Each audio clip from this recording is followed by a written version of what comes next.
no sentido do sol. Depois pega estradas pequenas, cheias de vinhedos e paisagens típicas do norte da Itália. Eis as origens de Jorge Mário Bergoglio. Era um pequeno vilarejo de Brico Marmorito que o avô do Papa nasceu e morou antes de ir para a Argentina. Seu Delmo e seu Armando são primos de terceiro grau do Papa Francisco e já se acostumaram com a quantidade de gente que agora se diz parente também. Mas vão avisando. O seu irmão está dizendo para a gente o seguinte: para ser parente do Papa tem que vir dessa colina. Se não saiu dessa colina, não é parente do Papa. Na cidadezinha de Porto Pomar, o Papa é a esperança da multiplicação de turistas. O dono deste restaurante chique decidiu servir prato feito para turistas que têm muita fé e pouco dinheiro. O preço caiu pela metade. É um milagre do Papa Francisco.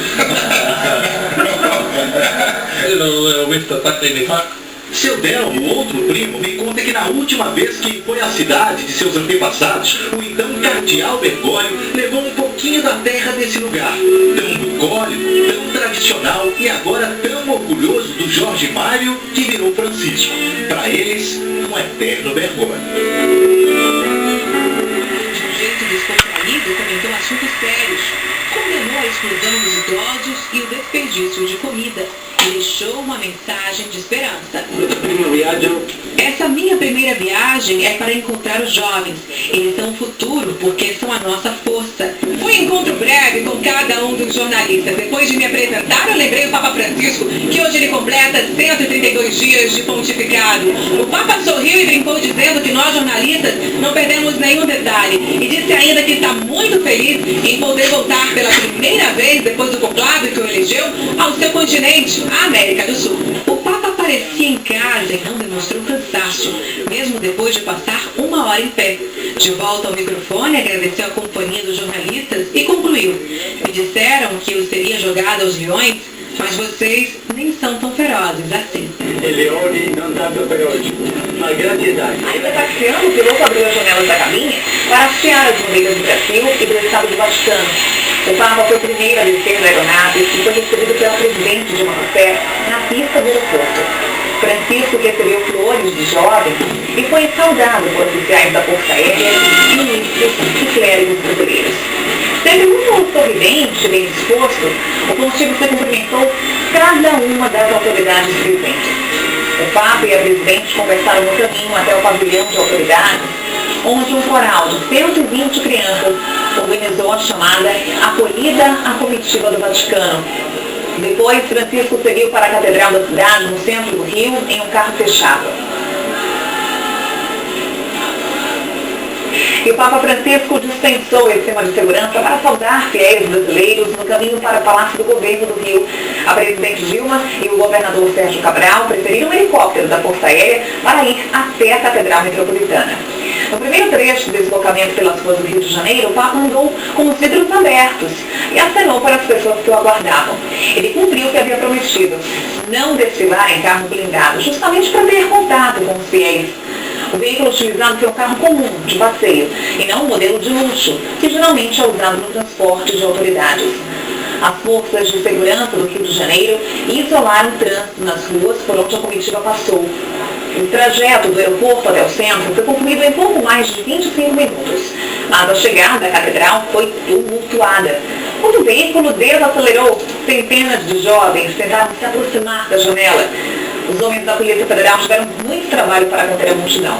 Por causa da confusão, a comitiva não conseguiu parar na porta da igreja e houve uma mudança de última hora no caminho. Só que o carro que levava o Papa ficou bloqueado por uma fila de ônibus e táxis que haviam sido deslocados justamente para facilitar o trânsito. O problema só foi resolvido quando a polícia achou uma rua vicinal que levava à lateral da igreja. Aí mesmo, ele desceu do carro e embarcou no famoso Papa Móvel para continuar a procissão. Milhares de pessoas tomaram as ruas da capital fluminense para ver de perto o primeiro Papa jesuíta da história. O Papa abençoou crianças no passeio pelas ruas do Rio de Janeiro.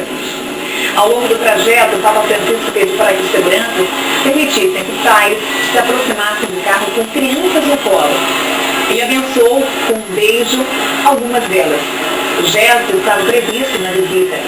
Antes de deixar o Vaticano, o Pontífice notificou autoridades brasileiras e a Quarta Suíça que gostaria de ter contato mais próximo com as crianças no Rio de Janeiro. Milhares de voluntários participaram da segurança do Papa. Vestindo camisetas amarelas, os jovens fizeram um cordão humano para garantir a segurança do Papa Móvel. O veículo aberto estacionou nos fundos do Teatro Municipal, onde o Santo Padre voltou para o mesmo veículo que o levou do aeroporto ao centro da capital. Dali, a comitiva seguiu para o terceiro comando de aeronáutica para ser levado de helicóptero para o Palácio de Guanabara. Já na sede do governo do Rio, a presidente Dilma disse que o Brasil tem a honra de receber o primeiro Papa latino-americano da história e destacou a preocupação dele com o bem-estar social. Em seu primeiro pronunciamento no Brasil, o Papa agradeceu o acolhimento e disse que para ter acesso ao povo brasileiro, aprendeu que é preciso entrar pela porta do coração. Senhoras e senhores, Sua Santidade, o Papa Francisco. Antes mesmo do Papa começar a falar, a gente queria fazer uma observação que ao final do discurso da presidente Dilma, ela foi cumprimentar o Papa, estendeu a mão e ele lhe estendeu o rosto e os dois se cumprimentaram com 2 beijinhos no rosto, o que não é muito comum, não é nada comum, não está dentro do protocolo. Vamos ouvir então agora o Papa Francisco. Ilustres autoridades, irmãos amigos,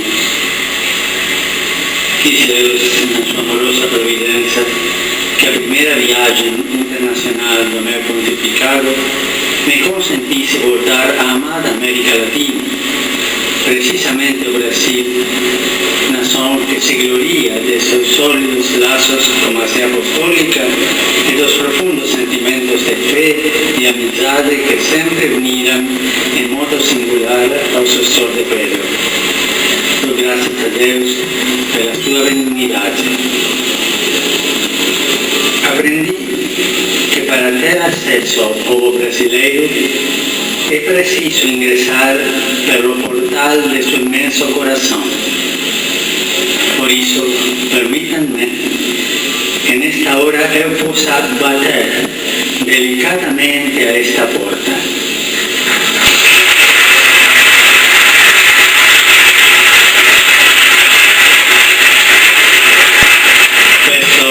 Licença para entrar e transcorrer esta semana com vocês. Não tenho ouro nem prata, mas trago o que de mais precioso me foi dado, Jesus Cristo. Venho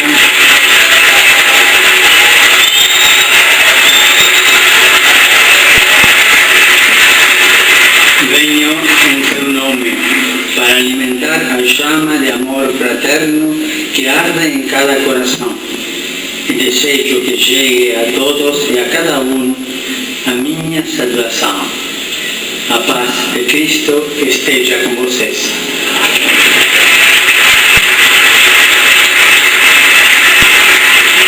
Saúdo com deferência a senhora Presidenta, os ilustres membros de seu governo. Obrigado pelo seu generoso acolhimento e por suas palavras que externaram a alegria dos brasileiros pela minha presença em sua pátria. Cumprimento também o senhor governador deste estado, que amavelmente nos recebe na sede do governo, e o senhor prefeito do Rio de Janeiro, bem como os membros do corpo diplomático acreditado junto ao governo brasileiro e as demais autoridades presentes e todos quantos se prodigalizaram para tornar realidade esta minha visita. Quero dizer uma palavra de afeto a meus irmãos no episcopado, sobre que possa a tarefa de guiar o rebanho de Deus neste imenso país e as suas amadas igrejas particulares. Esta minha visita, outra coisa não quer senão continuar a missão pastoral própria do Bispo de Roma de confirmar os seus irmãos na fé em Cristo, de animá-los a testemunhar as razões da esperança que dele vem e de incentivá-los a oferecer a todos as inesgotáveis riquezas de seu amor. motivo principal da minha presença no Brasil, como é sabido, transcende as suas fronteiras.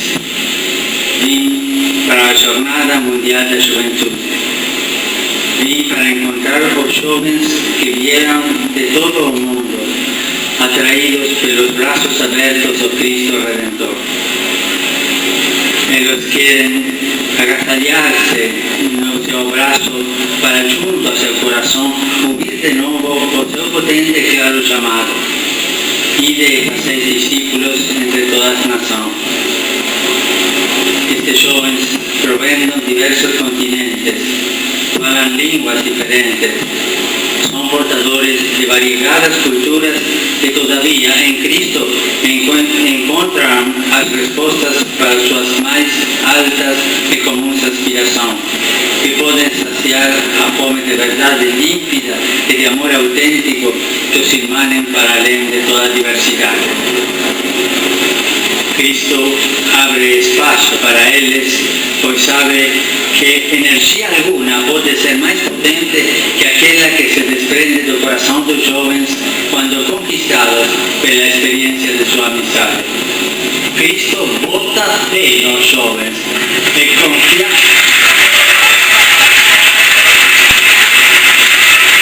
Cristo bota fé nos jovens e confia-lhes o futuro de sua própria causa. Ide e fazer discípulos. Ide para além das fronteiras do que é humanamente possível e criem um mundo de irmãos. Também os jovens botam fé em Cristo. Eles não têm medo de arriscar a única vida que possuem, porque sabem que não serão desiludidos.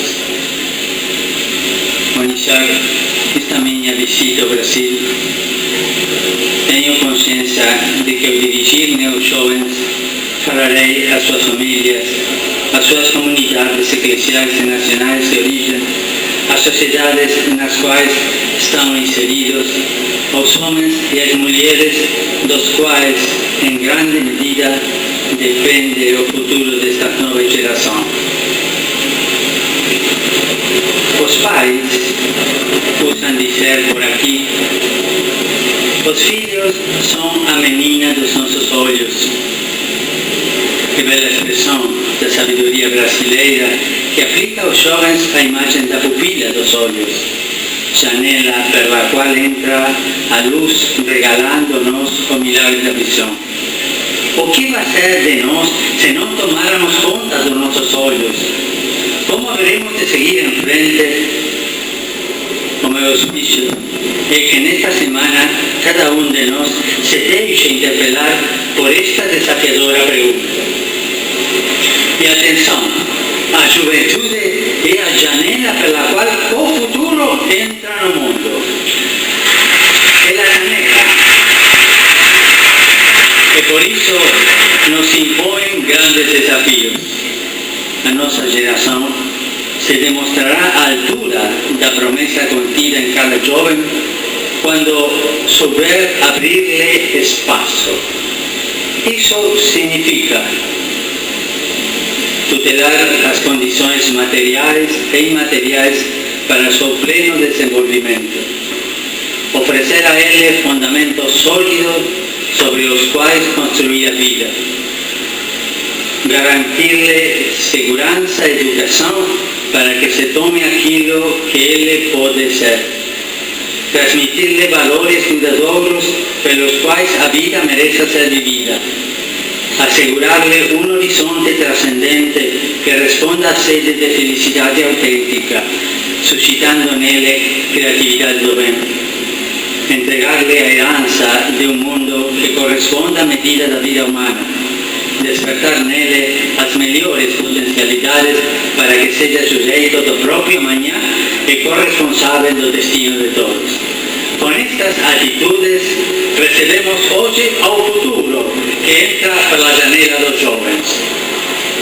Concluindo, peço a todos a delicadeza da atenção e, se possível, a necessária empatia para estabelecer um diálogo de amigos. Nesta hora, os braços do Papa se alargam para abraçar a inteira nação brasileira. na sua complexa riqueza humana, cultural e religiosa.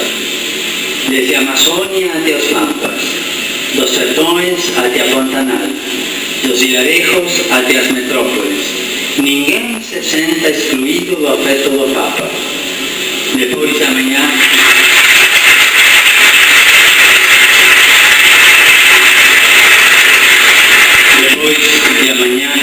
se Deus quiser, tenho em mente recordar-lhes todos a Nossa Senhora Aparecida, invocando sua proteção materna sobre seus lares e família. Desde já, a todos abençoo. Obrigado pelo acolhimento. A missão da Igreja é se aproximar dos fiéis e atrair novos católicos. O Papa já chegou fazendo daqui a sua casa. Bom, como ele disse no próprio discurso, nesse primeiro encontro oficial com as autoridades brasileiras, o Papa disse que a melhor maneira de acessar o povo brasileiro era pelo portal do coração, e que ele bateria gentilmente nesse portal. Pelo jeito, todos os corações já estão abertos para ele.